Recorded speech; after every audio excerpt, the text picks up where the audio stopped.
Ninguém me contou isso. Ninguém tinha me contado isso, que eu vou dizer que hoje, até há pouco tempo atrás, quando eu fui fazer os estudos da Escola Bíblica Dominical e ouvi uma pregação do Timothy Keller. Logo, logo eu te explico. Olá, hoje é segunda-feira, dia 10 de outubro de 2022.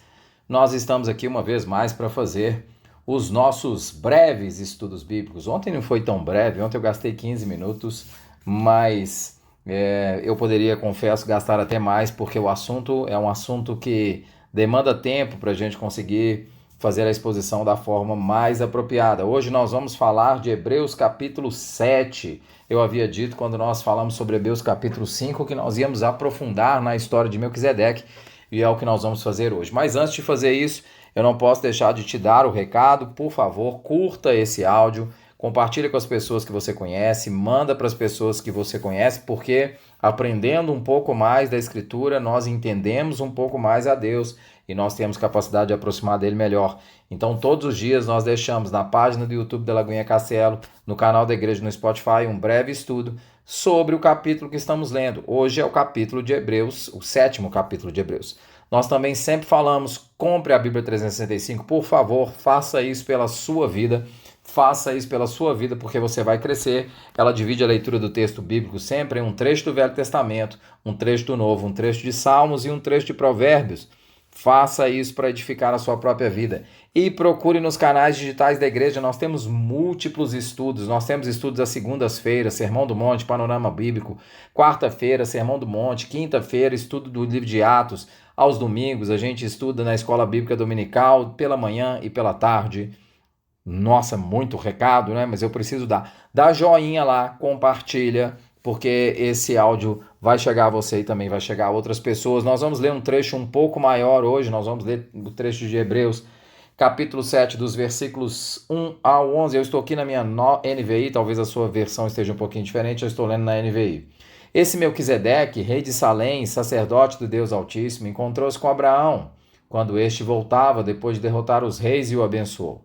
E Abraão lhe deu o dízimo de tudo. Em primeiro lugar, seu nome significa Rei da Justiça. Depois, Rei de Salém, ou Jerusalém, quer dizer Rei de Paz. Sem pai, sem mãe, sem genealogias, sem princípio de dias, nem fim de vida, feito semelhante ao Filho de Deus, ele permanece sacerdote para sempre. Guarde esse versículo: sem pai, sem mãe, sem genealogia, sem princípio de dias e nem fim de vida. Versículo 4.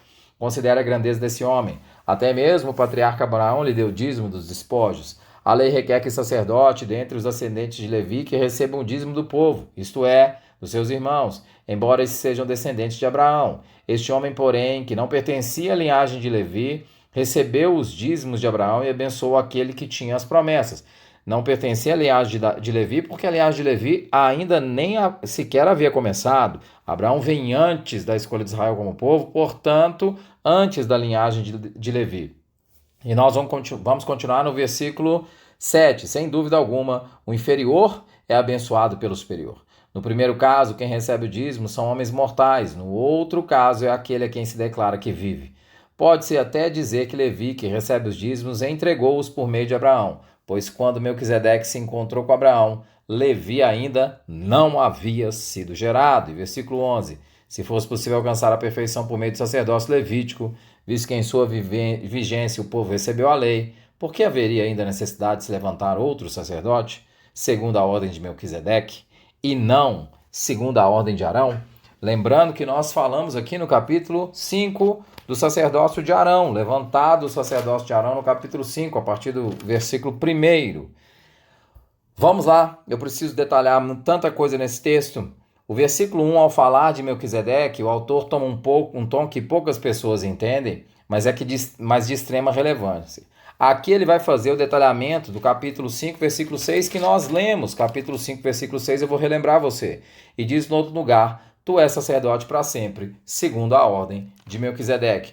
Ele vai começar a narrativa falando de Gênesis 14, de 17 a 20, mas a sua fala vai mostrar uma combinação entre a dignidade real e o sacerdócio. Melquisedeque, no texto que nós lemos, abençoa a Abraão. Isso já o coloca numa posição em status superior a Abraão, porque ele é quem abençoa Abraão. Aquele que abençoa e não aquele que é abençoado. Versículo 2, a gente vê que Abraão deu dízimo a Melquisedeque. Novamente, isso coloca Abraão numa posição inferior a Melquisedeque. O dízimo era dado ao sacerdote. Ora, Melquisedeque, portanto, exerce um papel de sacerdote aqui sobre a vida de Abraão, e Abraão assim o reconhece porque dá dízimo a ele. 2b, no versículo 2b, nós lemos assim: em primeiro lugar, seu nome significa Rei de Justiça, depois Rei de Salém, que quer dizer Rei de Paz. O autor vai citar aqui a riqueza do nome de Melquisedeque, que ele é Rei da Justiça, ele é Rei de Paz. A simbologia dos nomes é muito forte para o povo judeu. E especificamente aqui, Melquisedeque é tido numa abordagem simbólica como Rei de Justiça e Rei de Paz. Mas note, ele recebe o dízimo, portanto ele é sacerdote. Mas o versículo 2 diz que além de sacerdote, ele é rei. Vamos voltar à história do Velho Testamento e nós vamos ver que não havia isso no povo de Deus. Não havia aquele que era rei e sacerdote. Ou a gente sempre tinha a figura do rei e a figura do sacerdote. A gente sempre tinha a figura do líder e a figura do sacerdote. Nós tínhamos sempre aquele que liderava e nós tínhamos sempre aquele que exercia o sacerdócio. E especificamente, se a gente pega após o reinado de Saul, e vamos ver isso na história do povo de Israel, sempre a figura do rei separada da figura do sacerdote. Melquisedeque é os dois. Ele é rei de Salém e, ao mesmo tempo, ele é sacerdote. Ele recebe o dízimo. Além de ser rei, ele é rei de paz. Ele não é somente rei, ele é rei de paz, ele é rei de justiça. Ora, queridos, só tem um outro rei e sacerdote ao mesmo tempo. E esse é Jesus. No versículo 3, o autor vai começar a ser poético. Olha o que ele diz no versículo 3. Sem pai, sem mãe, sem genealogia, sem princípio de dias e nem fim de vida. Ele vai dizer que Melquisedeque não vem de uma descendência levítica. O ministério dele não tem início, não tem fim. Ele passa a ideia aqui de um sacerdócio permanente. Melquisedeque aparece na Bíblia do nada e também some do nada. A ideia que o autor aos Hebreus quer dizer com isso é que ele simplesmente não tem princípio e nem fim. Novamente aqui, uma alusão ao sacerdócio de Cristo. Uma alusão de um sacerdote que não tem princípio nem fim, porque é o princípio de todas as coisas e é o fim de todas as coisas. O sacerdócio de Melquisedeque é uma antevisão ao sacerdócio de Cristo. Entre os versículos 4 e 9, a grandeza do sacerdócio de Melquisedeque é trazida em múltiplos exemplos. Ele não vem de linhagem humana, ele é superior, pois ele abençoa Abraão, ele é antes de Davi, porque Abraão é antes do povo de Israel. O sacerdócio de Melquisedeque, portanto, é uma antevisão do sacerdócio de Cristo. E mostra que assim como Deus abençoou Abraão em Melquisedeque, ele nos abençoa em Cristo. Assim como havia alguém superior a Abraão no início, há alguém superior a todos, que é Cristo, que nos abençoa. O versículo 8 diz assim: no primeiro caso, quem recebe o dízimo são homens mortais. No outro caso, aquele a quem se declara... Desculpe, gente. Lendo rápido, com pressa, dá isso. No primeiro caso, quem recebe o dízimo são homens mortais. No outro caso, é aquele de quem se declara que vive. Esse versículo pode trazer alguma confusão, mas no primeiro caso, quem recebe o dízimo é da ordem de Levi, mortal. No segundo, é a de Melquisedeque, que vive. A ordem de Melquisedeque não é tida aqui, portanto, no versículo 8, como uma ordem mortal, mas é como uma ordem imortal. Isso não significa que Melquisedeque seja eterno, mas o tipo de sacerdócio que ele representa, sim, é um sacerdócio eterno.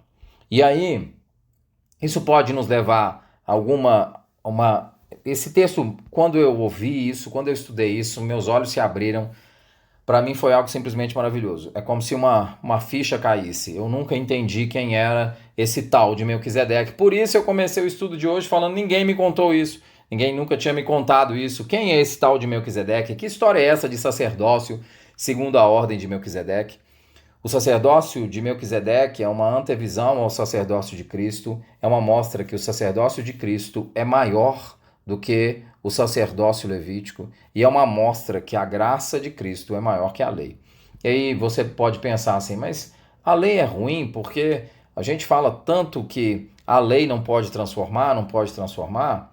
Vamos pensar, no versículo 11 diz assim: se fosse possível alcançar a perfeição por meio do sacerdócio levítico, visto que em sua vigência o povo recebeu a lei, por que haveria ainda necessidade de se levantar outro sacerdote, segundo a ordem de Melquisedeque, e não segundo a ordem de Arão, que está lá no capítulo 5, foi levantado no sacerdócio levítico. A ideia aqui é, a lei é ruim? De forma nenhuma. Jesus cumpriu toda a lei, não é verdade? Jesus poderia ter feito algo ruim? Óbvio que não. Portanto, se Jesus cumpriu toda a lei, ele cumpriu algo bom.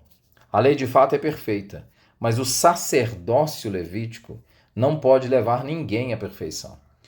O sacerdócio levítico era uma disposição especial segundo a qual homens imperfeitos podem se aproximar de um Deus perfeito. No estudo de ontem nós falamos de ser uma sombra, mas o sacerdócio levítico não possui dentro de si o poder de aperfeiçoar os adoradores. A lei nos revela, a lei não nos muda.